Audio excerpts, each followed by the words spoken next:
kami jajaran Menteri Kapolri melakukan pengecekan tentang kesiapan untuk melayani para pemudik. Jadi baik itu pemudik untuk alasan karena berkunjung ke sana saudara maupun juga wisata, baik itu nanti pada arus mudik maupun arus balik. Jadi semua disiapkan secara matang, termasuk mengantisipasi cuaca. Sebagaimana kita tahu, kita sedang menghadapi cuaca yang basah luar biasa.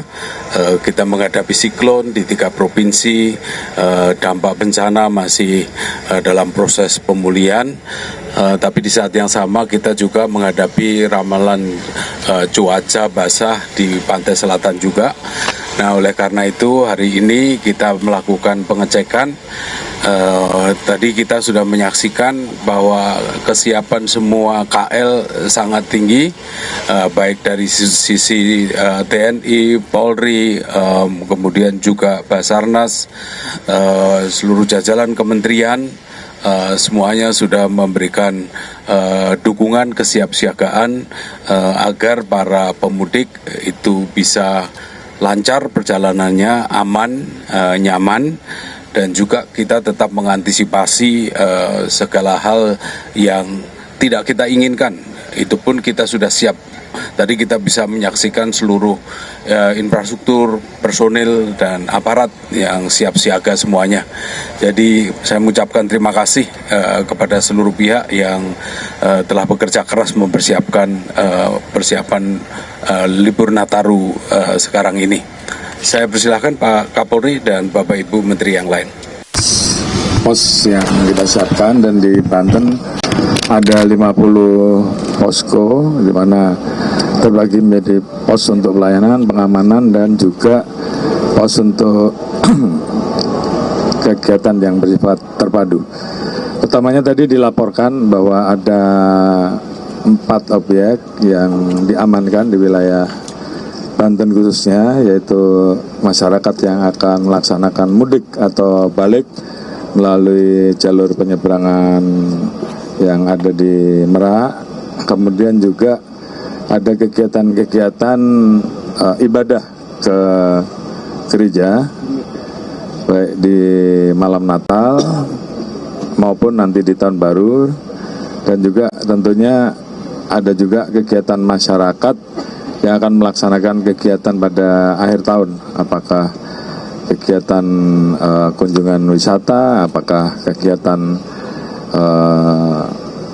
yang sifatnya doa akhir tahun, kegiatan lain yang tentunya semuanya harus diamankan. Saya tadi tentunya mengingatkan, karena dari BMKG, Banten ini termasuk wilayah yang di ramalan BMKG masuk kriteria curah hujan tinggi, sehingga tentunya kita harus mengantisipasi bencana dari pengalaman dampak dari siklon Senyar yang terjadi di Sumut, dan kemarin kita lihat di Jawa Tengah juga mulai ada banjir bandang, yang itu semua memang sudah ada di dalam perkiraan BMKG yang harus kita antisipasi. Oleh karena itu tadi kita mengecek langsung kesiapan, kita tanyakan ke masyarakat juga. Di satu sisi sampai saat ini untuk penyeberangan lancar, namun di sisi lain kita juga tidak mau underestimate, sehingga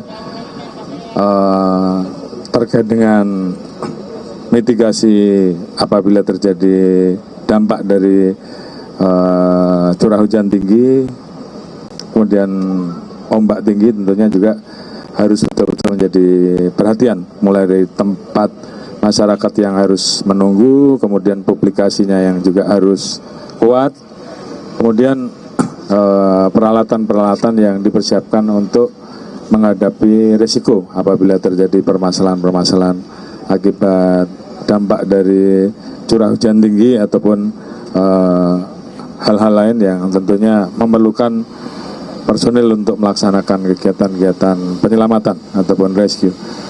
Jadi beberapa hal yang tentunya kita tekankan. Tolong waspadai, jangan underestimate, ikut terus perkembangan BMKG sehingga kita bisa segera menginformasikan ke masyarakat. Bapak Presiden memberikan perhatian penuh terhadap kegiatan Nataru. Beliau memberikan insentif untuk memberikan kemudahan dan pelayanan bagi masyarakat yang akan melaksanakan mudik Nataru, dan kita diminta untuk memberikan pelayanan yang maksimal agar pelaksanaan Nataru ini bisa berjalan dengan baik di tengah prediksi situasi cuaca yang tentunya juga kita harus betul-betul siap. Terima kasih. Tugas kami di Kementerian Kesehatan adalah memastikan masyarakat bisa sampai ke daerah tujuan dengan selamat dan sehat, serta kembali ke rumah kediaman sesudah tahun baru juga dengan selamat dan sehat. Nah, masalah kesehatan paling besar di setiap acara seperti Nataru atau Lebaran adalah kecelakaan. Alhamdulillah di akhir tahun 2023 kecelakaannya ada sekitar 3.000-an lebih. Tahun lalu kecelakaannya sudah turun ke angka 2.700-an. Sebagian besar dari kecelakaan ini, lebih dari 95%, itu terjadinya di bukan jalan tol, ya, di bukan jalan tol.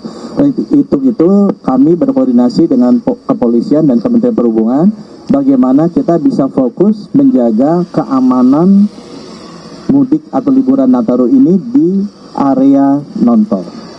Kemudian kedua juga yang menarik datanya adalah kematiannya naik. Jadi kalau kecelakaannya turun, kematian kita naik dari angka 400-an ke 485-an. Dan penyebab kematian ini adalah terjadi karena kecelakaan roda 2 atau motor. Oleh karena itu, himbauan saya ke masyarakat nomor 1 adalah terutama yang memakai motor, yang menggunakan jalan-jalan biasa, non-tol, tolong berhati-hati, pakai helmnya, tidurnya yang cukup, dan jangan membawa barang yang berlebihan. Karena itu tadi 95% kecelakaan terjadi di jalan non-tol dan lebih dari 70% dari yang wafat itu adalah karena kendaraan roda 2. Mudah-mudahan teman-teman di media bisa menyampaikan itu untuk keluarga-keluarga yang mau liburan menggunakan kendaraan roda 2 di bukan jalan tol agar lebih berhati-hati. Terima kasih.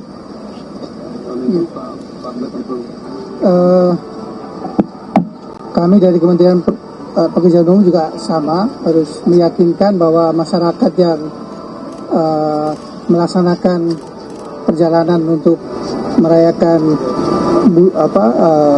hari raya Natal maupun perayaan Tahun Baru bisa dilakukan dengan sempurna, senang di perjalanan, sampai di tempat tujuannya masing-masing dengan baik dan bisa kembali ke rumah masing-masing dengan selamat juga. Saya ingatkan lagi tadi sesuai dari info dari Pak Menteri Kesehatan tentang sepeda motor. Tadi Pak Kapolri sudah sampaikan sudah ada sekian ratus posko. Kami di PU juga punya 590 posko di seluruh Indonesia. Harapannya teman-teman yang terutama yang naik kendaraan roda 2 sebelum capek segera berhenti di posko-posko terdekat, istirahat, pijet dan seterusnya, sehingga tidak hanya Anda akan membahayakan diri sendiri tapi juga bisa membahayakan pengendara jalan lainnya. Harga satu nyawa sudah sangat mahal, sehingga sebaiknya kita sebagai sama warga negara sama-sama ikut menjaga, berangkat dengan selamat, pulang kembali ke tempatnya masing-masing dengan sehat, dengan selamat, dan dengan semangat baru menyongsong tahun baru 2026. Terima kasih.